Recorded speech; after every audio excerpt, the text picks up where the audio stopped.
All right, with us now is Congressman Marlin Stutzman, a Republican from Indiana. Congressman, good to see you this morning. We just got that new report, the PCE, personal consumption expenditure, 4.1%, the highest level inflation in 3 years. How close is that to what you would like to see?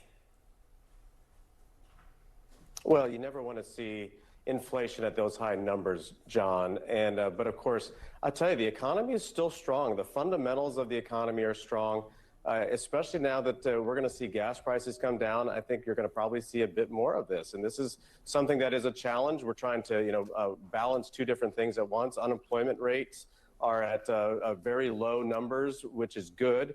I see a lot of growth in Indiana, in Northeast Indiana, where manufacturing is coming back. And so there's going to have to be some sort of a tempering of course, the inflation numbers. We don't want to see costs continue to to move up higher than what they currently are. But I think it's just a sign of a strong economy. I will note that when you strip away energy and food prices, core PCE also basically at a 3-year high, 3.4%, as high as it's been since October 23.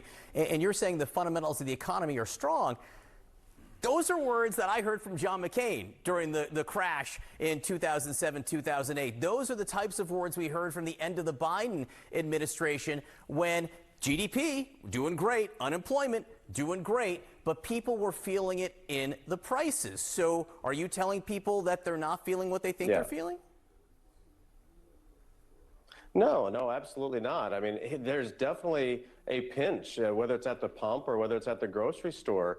But what I hear from business owners back home is that while they've dealt with the tariff situation, they're also seeing more orders. There's more building going on than most. I don't want to say ever before, but there's just a lot of building that's happening in the Midwest.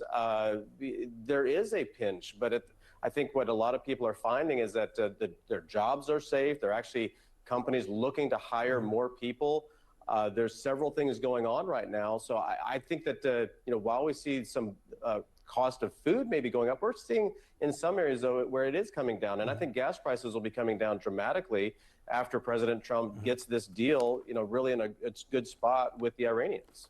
Again, just to be clear, core PCE, which strips out energy and food, also at a near 3-year high. One concern for prices is housing.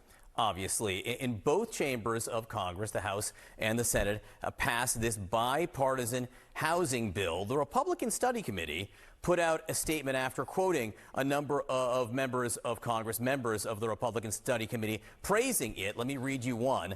Millions of Americans who will now have the opportunity to afford a house and I are proud to see the 21st Century Road to Housing Act headed to the president's desk for his signature. For too long, corporate home buyers and burdensome government regulations like those corrected by streamlining Rural Housing Act have artificially inflating housing prices. This legislation, which overwhelmingly passed the House, will put the American dream back within reach of soon-to-be homeowners. Do you know who wrote that or said that?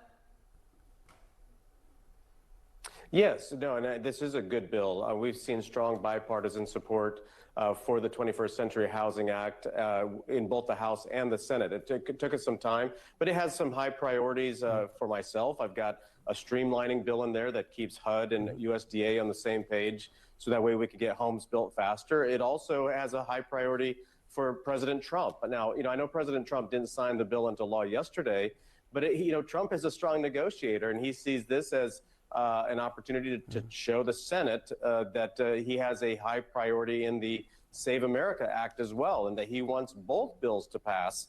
And so he's put a pause on it to make sure that he drives that point home with the Senate, that they need to find a way to get the Senate, the Save America Act passed. So I think ultimately it will become law. It's a high priority for the president, and it's a high priority for Republicans. You say it's a high priority for the president.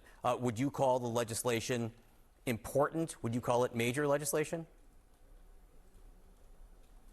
Oh, I would. I mean, I would say it's major legislation, but I know that to the president and to us as Republicans, we want to be sure that the Save America Act passes as well. So we can do two things at once here. You call it major legislation. The president says otherwise. He says the Elizabeth Pocahontas Warren-centric housing bill, which is of minor importance compared to lower interest rates and even FISA, pales in comparison to the Save America Act. How pleased are you with how he views the importance of it? Well, again, the president is he's a multitasker and he does several things at once. And he knows that interest rates, of course, do make a difference with housing. We've seen the inflation numbers skyrocket during the Biden years.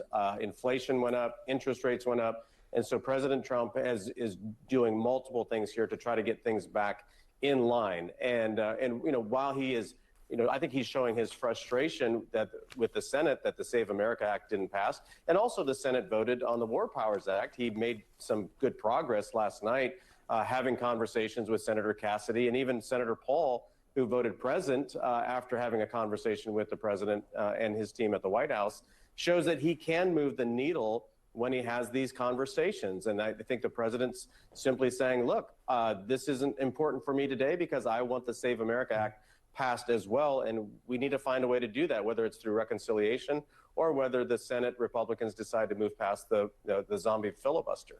Yes or no? Do you want him to sign it? Yes, I do. And I think he will eventually, but I also want to see the Save America Act passed as well.